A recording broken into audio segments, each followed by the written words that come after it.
Today we have Steven Montez with us, our quarterback, and Rick Gamboa, our linebacker. They'll be, I know y'all know where they are, but they're two great young men for us and have made a lot of plays for us at CU, and excited they're here for today. So at this time, we'll take any questions you have. Thank you.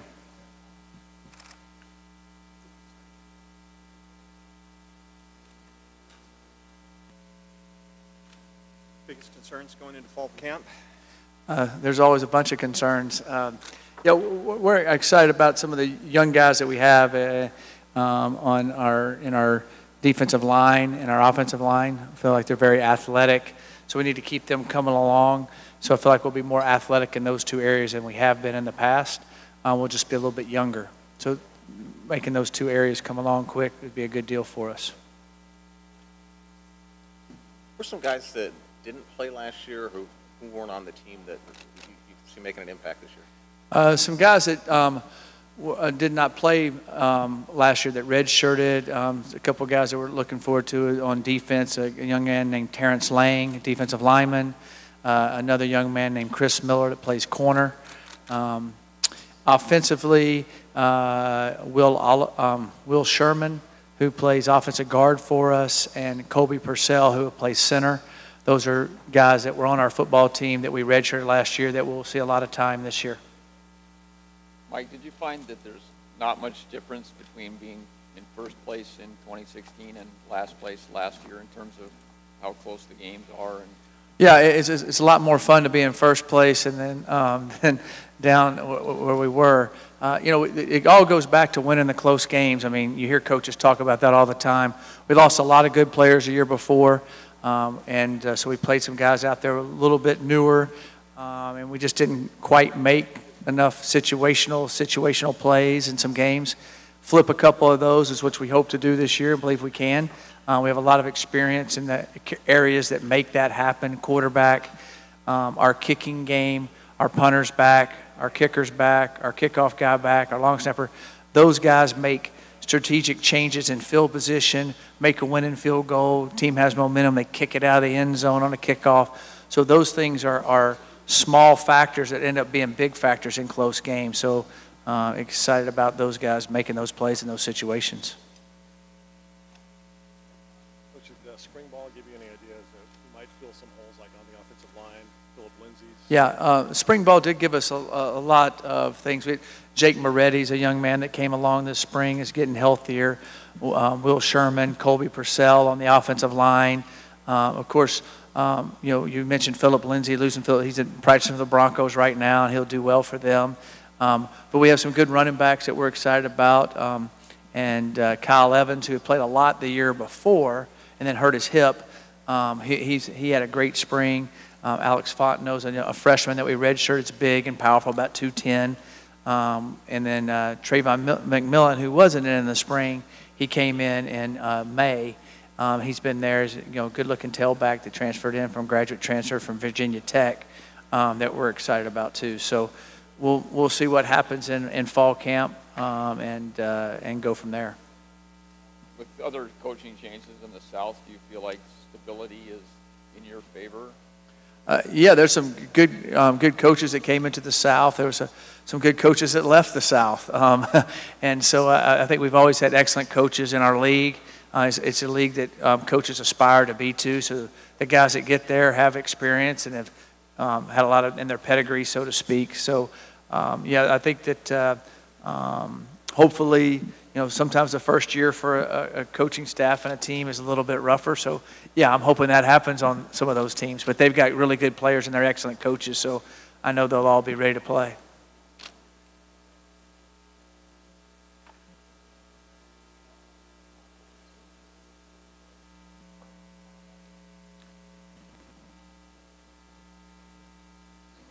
How about the annual question about Utah? Sense that it's becoming a bit of a rivalry now? Well, we were fortunate enough to beat them a year ago, and last year they beat us pretty good.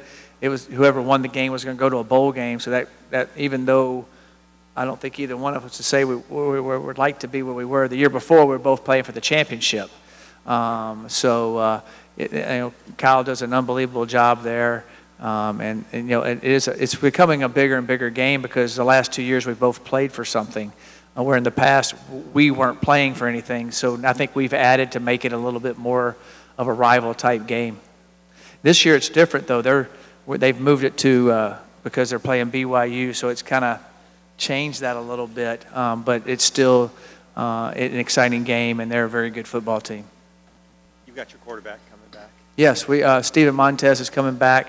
You know, he had a really good year last year. He, you know, was just barely under 3,000 yards passing, had the most consecutive passes in a row in Colorado football history without an interception. Did a lot of great things for us. You know, he played well enough, definitely well enough for us to be better than 5-7. And I believe the team's catching up with him, and he's got more experience, understands the grind of the season, and taking the brunt of everything. And I think he'll have a special year. What does he need to do to take it to the next level? Well, he's been doing it. He has gotten himself. He just keeps getting in better and better shape, and understanding the necessity of that. But the thing that he's really improved on, I said it today. He's kind of gone from algebra to calculus and understanding how to prepare for a game, and his film study and all the things he's doing. He's been around the office all summer, watching tape, working on it, studying it. And Kurt Roper, our new quarterback coach, has done a great job with him. You know, Kurt worked under David Cutcliffe and tutored Eli and a bunch of other pro quarterbacks. So I think that he's taken to heed what Kurt's teaching him. You know, when you talk about Pac-12 quarterbacks, you talk about Jake Browning, Justin Herbert, Khalil Tate, and, you know, people tend to forget about Steven. Is that kind of a motivating factor for him? Well, yeah, all those there's great quarterbacks in this league, and there's great quarterbacks every year. Last year, there's a few other names, right? So, you know, I definitely feel like Steven has the ability to do it, and hopefully he definitely will. And when he does, it all goes back to us winning enough games to get his notoriety. And when we do that, he'll get his time in the sun, so to speak. But all of those quarterbacks that you mentioned in our league are excellent, and I feel like that he is capable of being that same type of guy. Yeah.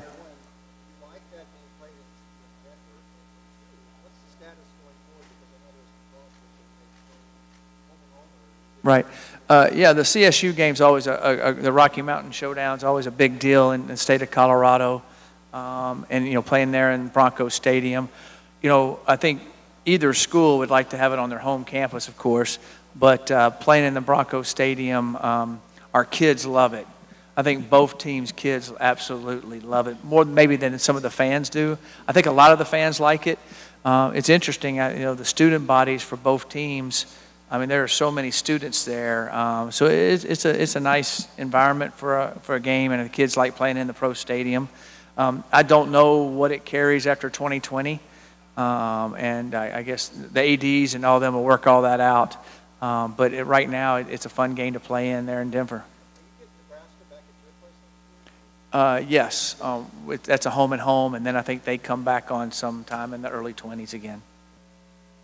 One of your younger guys, Colby Purcell.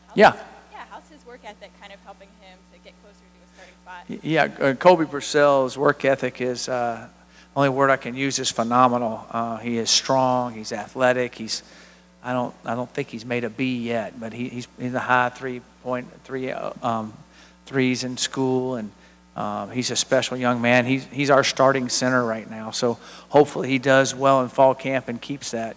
Because to me, he's an excellent player, and he can do a lot of things for us and really help us. Yeah, he squats. I mean, he really works at it. You know, he's one of those guys that always carries a jug of water around with him, always hydrating, always eating properly, and I'm really excited about. I'm trying to temper my excitement, but he's an excellent player, and he hadn't even played a college snap yet in a real game. So, but in practice, what he's shown, and you know, he was a unique individual when we were recruiting Colby. He was only 16 years old as a senior in high school, and he wouldn't turn 17 till end of September of his freshman year. So I'm sitting there with him, and I talked to his parents. I said, "Hey, Mom, do you want him to go to college at 16?" She says, "Not really." So he did a gray shirt. Now, he could have came in, but he gray shirted. So he didn't come in, then he came in January. So he had all of January, all the summer, Then his fall last year, he turned 18 in September, and now he's had a whole year, and now he's going to turn 19. So he's prime and ready to play. So excited about Colby. What did Jared Pawlowski do for you in those first 6 games, and what do you think he can do when fully healthy? Yeah, Jared Pawlowski gives us a multiple-purpose tight end. He can play inline, he can play in the backfield, he can split out. He runs really excellent routes. He can catch the football. Jared really helped us in the first 6 games. We're going to use him some more, and his knee is back. He's doing really well. So you'll see us using him in multiple spots, and he's a multi-dimensional tight end. He's not just an inline or an H-back. He can do both.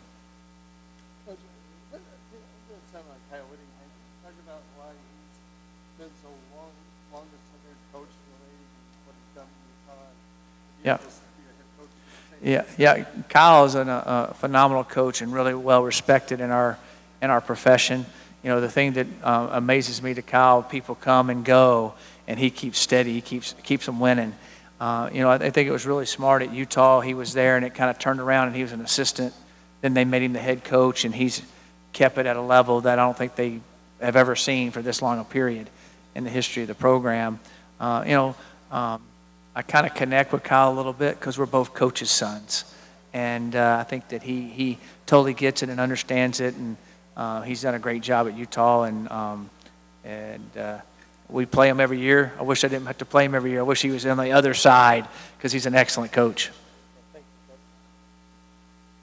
How did Brett Ton's transition from the defensive line to the offensive line? Yeah, Brett Ton's, the transition's been excellent for him. And this is a big fall camp. He's competing to start at guard, and I think he's going to do really well for us this year. He's gotten a little bit bigger, understands the offensive scheme. We had talked to Brett a year earlier about maybe going to O-line, or he wanted to keep trying D-line. Then he kind of walked in and said, hey, no, O-line's a better fit for me. And so his whole heart and soul's into it, and I look for Brett to make good strides for us this year. He's a very athletic offensive guard, and so is Will Sherman and Kobe Purcell. They're very athletic guys, more athletic than we've had in the past in there. So I'm excited about watching those guys gel together. Getting that time on the defensive line at the college level, how do you think that's going to help Brett? Well, he was a good enough athlete to do that. You know, there's a lot of offensive linemen that couldn't play defensive line. And so he's able to do that, and I think he understands defensive schemes. He understands what the D linemen are trying to do to him when they're lined up in a shade to this inside shade or an outside shade or a zero on him. So he has that intelligence factor that maybe an offensive lineman wouldn't have that didn't play defense. Unfortunately for you guys, Boulder was the site of Khalil Tate's kind of coming out party last year. What stood out to you the most about his performance that night? Nightmare. Thanks for reminding me of Khalil Tate's coming. The number one thing I know is don't knock the first string quarterback out. That's the first thing I learned. No, Khalil Tate, he's just fast and explosive. Has great vision, and he just kept making play after play. Very, very impressed with Khalil Tate and his athletic ability and his ability to play quarterback. And I remember him at J. Sarah High School, and just a great player. You know, that night he was just exceptional, and we had a hard time tackling him. Hopefully we'll be able to tackle him better this year. Sure. I asked Rick this question. Did it make you feel any better in a way when he started to do it against other people too, and you realized that, oh, it's not just us, it's more, it's him? No, after I watched what he did, I knew he was going to do it against other people. The key is, did you started preparing just for him? And I think that kind of caught up with him a little bit at the end of the year. But he's so talented. There's a lot of different things he can do, and I know he's probably excited about showing other aspects of his game this year. Do you remember going into that game how much you guys prepared for the possibility of him playing? We didn't prepare much for him playing because he hadn't been playing. Dawkins had played for the years, and he had played just a little bit. We knew he was. They didn't change much. He just was a different speed and a different elusiveness in that football game. Did your team gain anything, do you think, from that experience moving forward? Oh, yeah, we definitely did. And the kid, we had a lot of young guys on the field on defense, if that would have happened the year before, I think the kids out there would have adapted a little bit quicker because we had 9 guys. 7 of them went to the NFL. So I think that they would have been able to adapt a little bit quicker during the course of the game. He still would have made plays because he's just that kind of guy. But hopefully our guys have learned from that, and a lot of our same guys will be out there playing this year, so hopefully we'll be able to tackle him. Last year you sat up here, you called your shot. You said Isaiah Oliver's one of the best cornerbacks, if not the best cornerback in the country. You went out and proved it. The Falcons now. Is there anybody on the team, any secrets you want to share this year? No, because I don't want anybody to go out early. No, yeah, we have some young, talented corners. We have a couple of junior college corners, too, that I think are very talented. So we'll just see when they get out there. They haven't played much, but they're extremely talented. And what did you think about Isaiah's progression last year? Obviously, it wasn't a surprise to you. But yeah, Isaiah's progression is going real well. He got nicked up a little bit in the Washington State game and really didn't play very much at the end of the year, you know. So I know everybody keeps telling us we got to replace him. We kind of had to replace him at the last part of the year last year. So a lot of the guys who are going to play this year got a lot of experience playing. Would have we liked to have Isaiah out there the whole year? For sure. But I knew he was an elite corner. He'll be an elite corner in the NFL also, and he'll just keep getting better and better. Which has your wristband, Uncommon? What does that represent? Uncommon is the wristband our players wear, and we want them to be uncommon men. You know, don't take the easy way out. Don't take the shortcuts. Be uncommon in everything you do in life. And so they wear that and as a reminder on a daily basis. Coach, talk about renewing the Nebraska series. What's that mean for your players, for your fans, for the Colorado community? Yeah, it's very unique this year. I haven't heard of it before, so people could refresh me if it's true or not, but I don't know many teams that ever played their 2 biggest traditional rivals the first 2 weeks of the season. I know they've played them somewhere within the season, but not the first 2 weeks. And so adding Nebraska back on the schedule is great for Colorado and for Nebraska. We're so close there. It's a driving game. And so it'll be exciting going to Nebraska. They're, you know, excellently coached, and they've got a lot of great players and a great following. So I know our guys will be excited about it when that time comes. You mentioned, you know, playing Nebraska. You've also got Air Force coming up, TCU, Minnesota added to the non-conference schedule. Is there a change in your scheduling philosophy? We're trying to schedule a few more teams in Texas because we're recruiting so well in Texas on that side of it. Some of those were set, the Minnesota and all that was set a long, long time ago.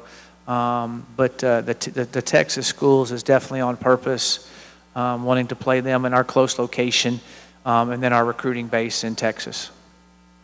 You're talking about Jalen Jackson, and he's been through so much. I don't think he's played football Yep. in 3 years. Yeah.